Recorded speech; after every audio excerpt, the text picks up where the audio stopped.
Hello, and welcome to episode 16 of Could It Be podcast, which is Kate's story today. I'd like to start today's episode by thanking Jacob for the theme music. So it's now December, and I would like to wish all of my listeners Merry Christmas or Happy Holidays, however you celebrate this time of year. Thank you for all of the support that you have given me throughout this year. It's made this journey a lot easier. In recording this episode, it reminded me how thankful I am for this community of women who would like to share their stories when it comes to breast implant illness.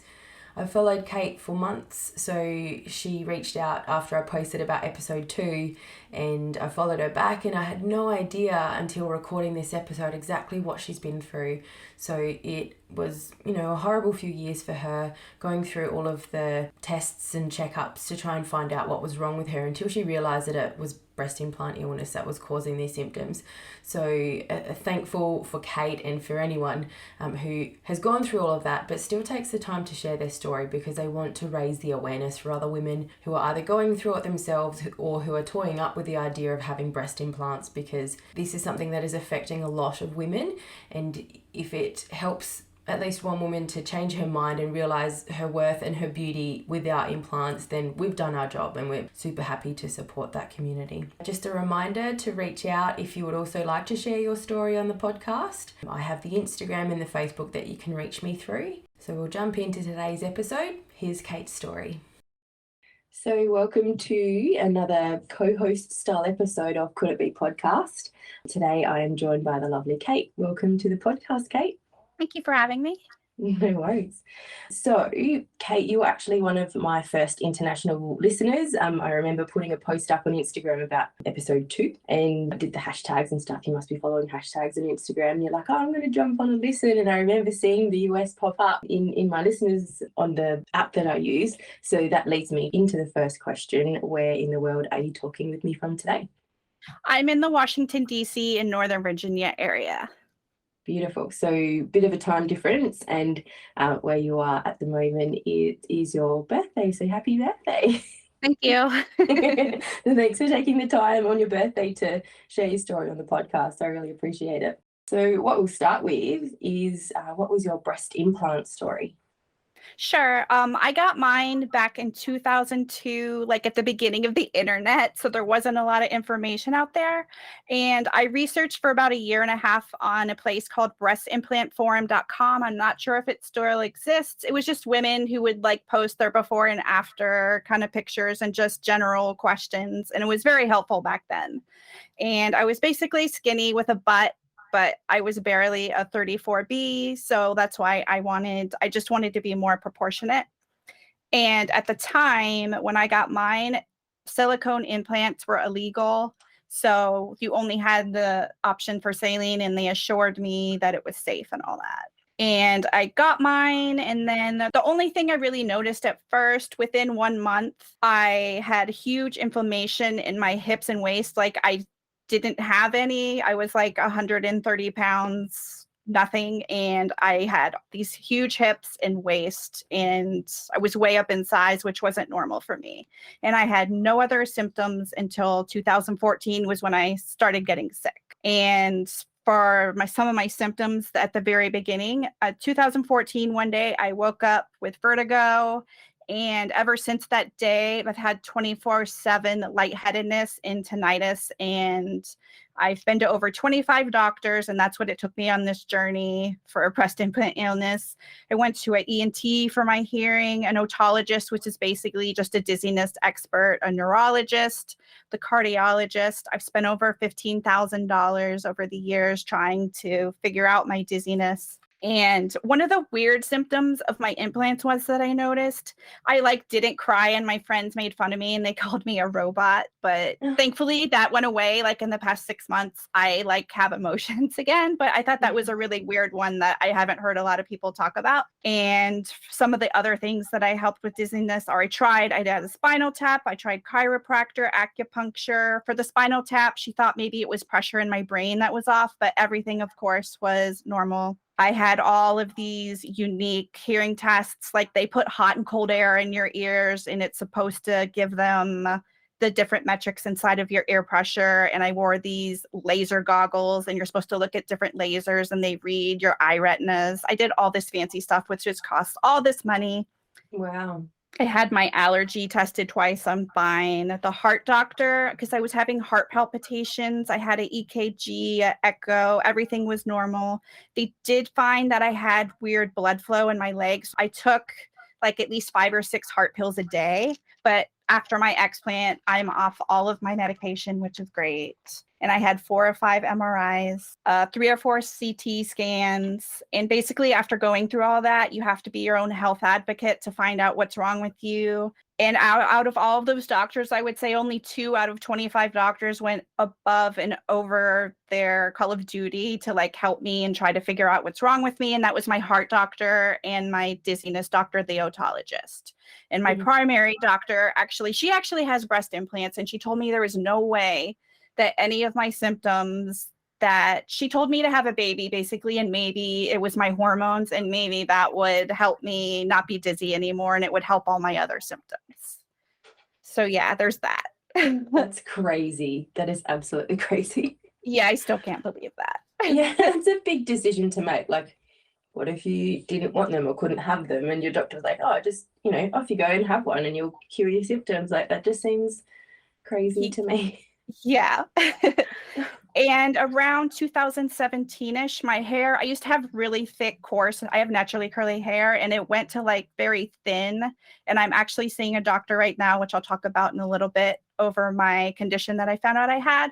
I gained 50 to 60 pounds because my worst symptom was chronic fatigue. I was taking 3-hour naps at least 3 to 5 days a week, and I was still going to bed at my normal time. On the weekends, I would sleep 15, 16 hours. It was crazy.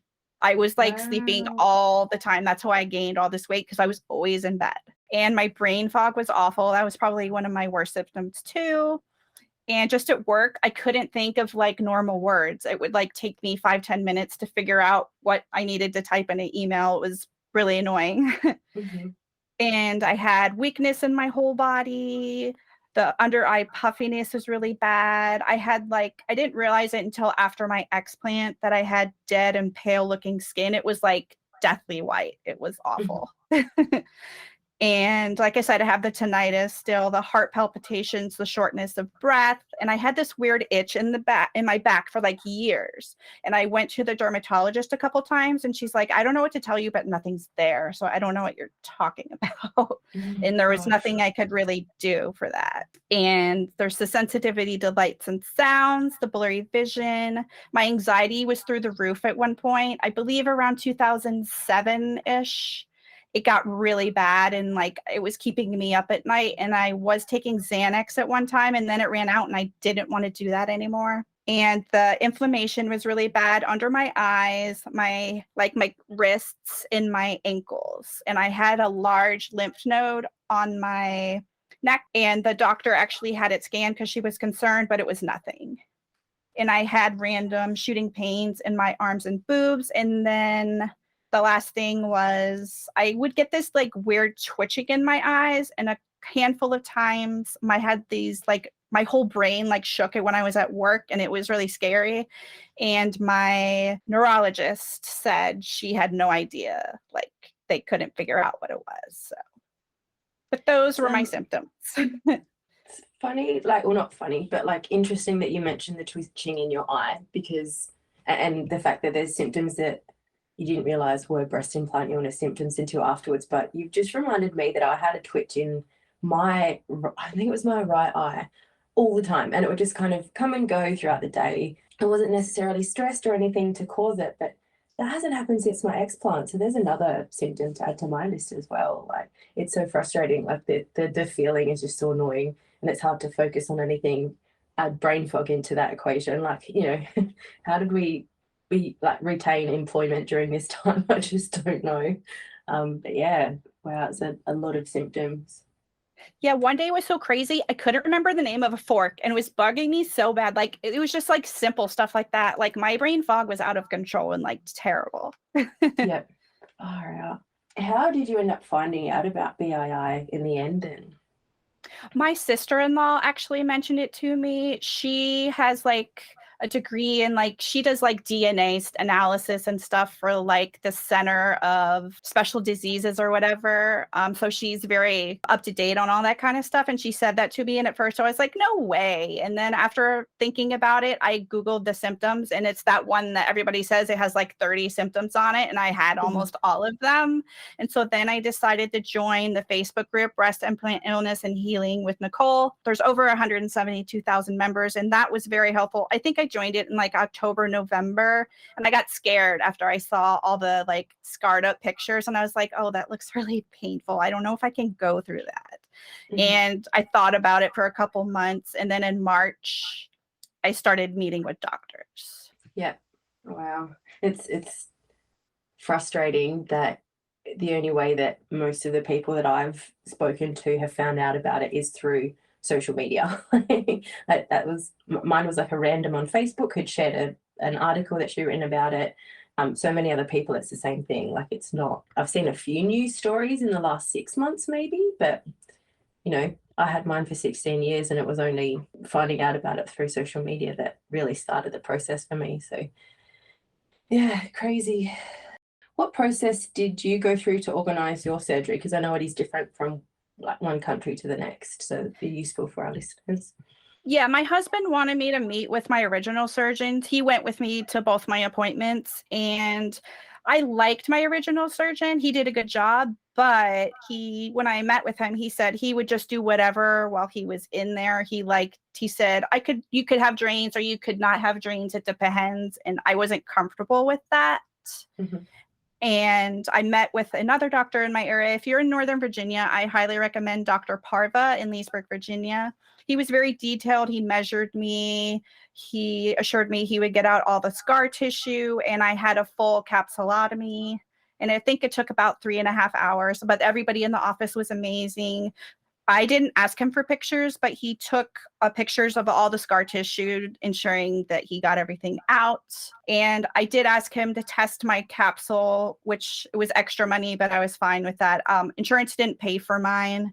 So I had my appointments with meeting with these doctors. It was right before lockdown during COVID in 2020. They weren't doing surgeries because of COVID for a long time, but luckily mine didn't get rescheduled and I had mine in September of 2020. And he did give me my implants back. He said I'm the very first patient who ever asked for their implants back, but he was fine with doing that and they didn't look weird or anything. They looked fine. Mhm. So being saline, like I have seen some online that have mold in them. Yours didn't have that. Yeah, they looked fine, but they deflated very quickly. They like evaporated all the saline water. And I did have a lift into explant. So it was a little bit more of a recovery time. I took 2.5 weeks off of work.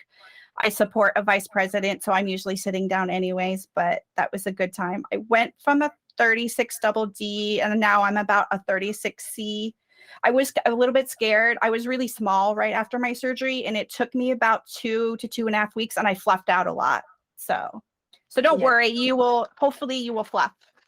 Yes, definitely. That's a term that, again, it's only one that I found out about on social media, it does give you that little bit of assurance, because the way my surgeon explained it is the implant is pushing against and condensing your breast tissue. So yeah, that it takes that time for it to, like, for that tissue to become fluffy again, and I guess that's why we call it fluffing up.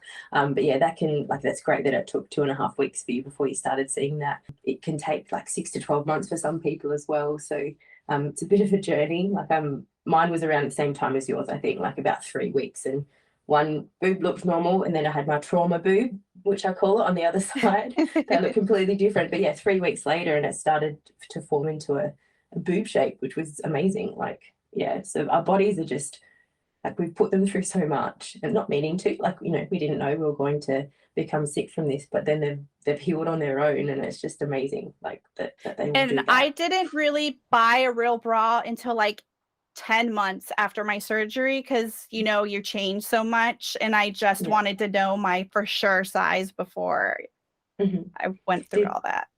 Did you go for a proper fitting at that 10-month mark? No, I just went to Kohl's. Oh, wow.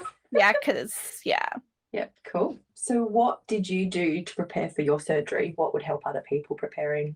since I had a lift too, and I'm a side sleeper, I would highly recommend. I just got some of these things off Amazon. It's the Queen Rose pregnancy pillow. I'm a huge side sleeper. That, along with a wedge pillow. You don't need the wedge pillow. You can just prop up a bunch of pillows if you don't want to have all that money. But the pregnancy pillow is a must for side sleepers if you have a lift. I will say I used it like 3, maybe 4 months after. And for the drain holders, they're like really soft material. It's really nice. It has like a clipped belt, and it also comes with shower bags to go over your shoulders. And it's the Yesito, Yesito. I passed mine on to somebody in that Facebook group, and they keep passing it on, which is a nice thing that they do in there if you ever need stuff. And just some button down PJs from Target, Amazon. And I pre-made all this organic kind of stuff, like chicken lemon soup from scratch. Up after, I did a lot of like carrot apple juices. And for sports bras, after I waited until after my surgery to get a bra. You do have to size up in the Walmart Aviva. They're like a zip front bra, but I love them. I have like 5 to 7 of them, and I still wear them all the time. Aviva was the first brand that came up like when I googled it in Australia for post-surgery bras as well. But I think for me, the postage was huge. So I found some local ones. But yeah, I have heard that brand's really good. And that's it for my surgery prep kind of stuff. So what have you found has helped with like any sort of healing after explanting? Basically, in general, when I eat better, I feel better, because like the past month, I've been kind of falling off my diet, and I've been feeling like this past week, I've been feeling terrible since Thanksgiving. And even to start out with exercise, even if you're just walking around the neighborhood or just down the street, that helps a lot to get back into it. And I was super scared since I had the lift to get back into yoga. I waited 3-4 months before doing all of that, because you're using a lot of your muscles that are right there where you have surgery. And with the walking, I remember when we've talked before you explanted, like walking to the end of the street was painful for you. How soon were you able to walk further than that without pain after your surgery? Well, actually, the first week that after my explant, I walked around like 45 minutes in my basement, and I actually swelled up a little. I had to call my doctor because I had so much energy. He's like, you need to chill, because it was like instant that I had all this energy and I wanted to walk, and I was fine after my explant. Yeah. Yeah. Well, one of the other ladies that I've interviewed, Yagleen, she was saying that she almost became like an insomniac because she had so much energy after explanting. Like, we just get so used to not having any because we're so fatigued all the time with those implants in. So learning to chill out when you've got that energy is so hard.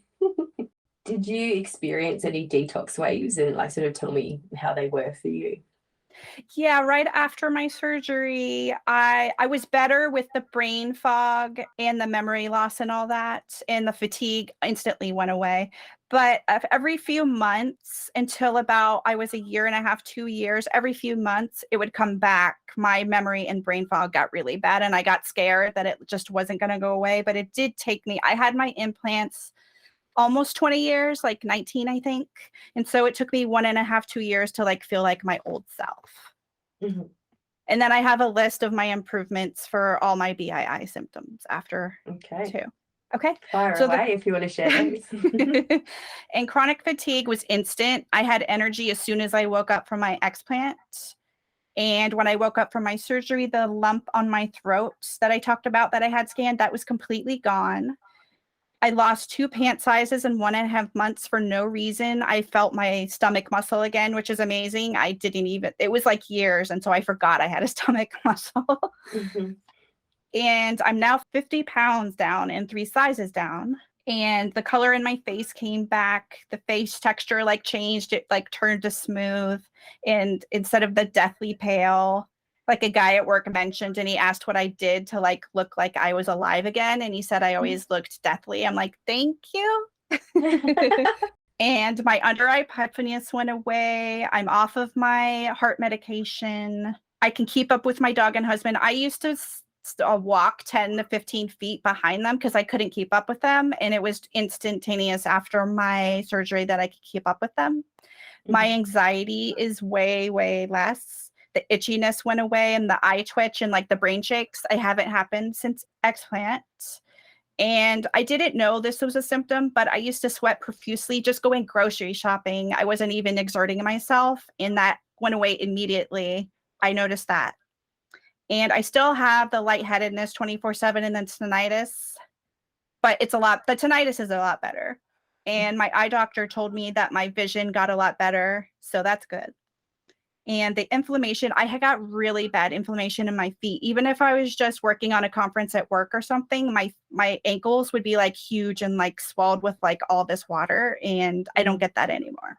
And my hair grew back a little bit. And I just found out over this past summer, I was at the dermatologist getting my yearly body check. And I mentioned to her about my hair and she looked at it. She's like, I'll get you in a couple weeks. And I found out that I have an autoimmune disease called, it's lichen planopilaris. It's Lichen planopilaris. You'll find it's one of the first things that comes up in Google.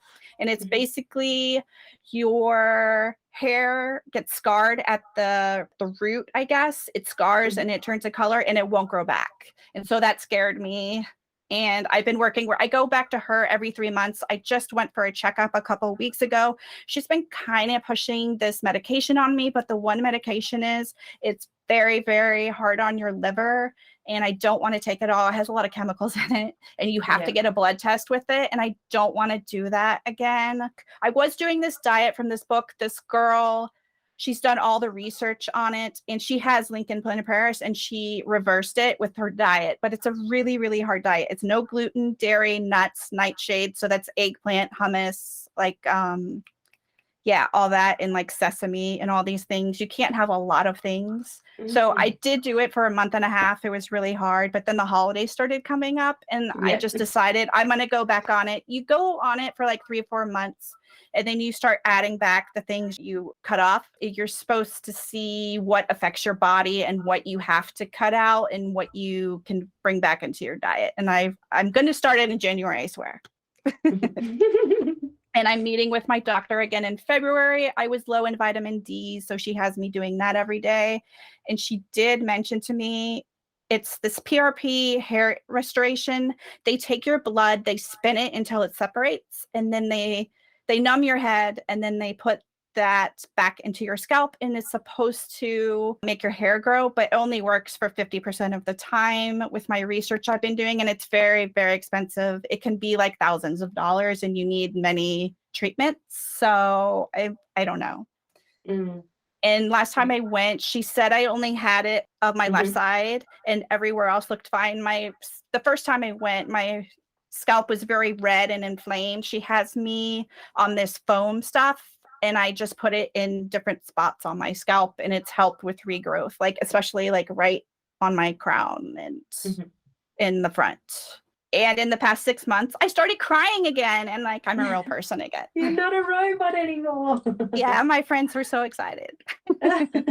In the autoimmune disease, I did search it in the breast implant groups and like 80%, it seems 80% of the women in there have some kind of autoimmune disease with their hair and it comes out. And some of them can grow it back, but a lot of people, they never do. this doesn't happen. Because I read if you're exposed to chemicals, like especially metals for a long time, which metals are one of the ingredients in it, that's what gives us this. Far out. Yeah, if only we knew these things when we were younger, like, you know, we were sort of looking for something to improve our self-confidence. In my case, it was to look normal because I didn't look normal before having implants. And then it's then caused, you know, for some people, there's breast deformities after having their implants out. For other people, it's autoimmune conditions where they've got skin issues long term or hair falling out long term. And yeah, like, I don't know, I feel like if we had the option to weigh that up before having implants, we possibly would have made a different decision. Exactly. Yeah, yeah. So you are 2 years post-explant now. How are you Yes. feeling? I feel great. I feel like my normal self. I haven't had like in over, I'd say 6-8 months, the whole where I can't remember anything that hasn't come back. So I feel like my normal self again. And yeah, Yeah. it's just the hair thing that I'm dealing with now. Yeah, yeah. And you're doing like I saw you did like a big trail walk type thing in the last couple of months. So like you're able to Oh yeah, walk long in distances. September I did my very first 11K. I don't run. I just walk. We live near a bunch of mountains and hiking trails near the water and stuff. And so my husband and my dog, we went and did it one day. I think it's right under 7 miles for the 11K. But yeah, I was super proud of myself because I couldn't even walk to the end of my street. Yeah, so before, hiking would have just been out of the question before explanting then, I'm guessing. Yeah, yeah. So that's amazing. So if there were to be one piece of advice that you could give to your younger self, what would it be? I wish I saw how amazing I was. And I actually, looking back at pictures, I looked better before I got my implants too. And I had low self-esteem and I just wanted to be more proportionate. And I just wish that I saw that in myself back then. Finally, where can our listeners follow on your story? Sure. On Instagram and YouTube, I'm Starlit Makeup Chick, STARLIT Makeup Chick, CHICK. Beautiful. So you also share some sort of makeup and is it skincare tips on there as well? Yeah, I do have some BII stuff. I did on my YouTube. I did before my explant, right after my explant. I did how I was recovering and how I looked and all that. And I have a video of all the stuff I talked about, what would help you with your recovery and all that. And I have like different symptoms that I went through on my Instagram, and I talk about that in more depth. Beautiful. Cool. So worth checking out. Well, thank you so much for sharing your story, Kate. It's been a delight to have you on the podcast. And yeah, I've learned a lot. Like, I have followed you back from early on, and I didn't realize that a lot of these symptoms had plagued you. So thank you so much for sharing and bringing awareness to it. Oh, sure. Thank you for having this podcast because I wish I would have had something like this back 20 years ago, and it probably would have changed my decision on what I did with all the research and everything. Thank you so much.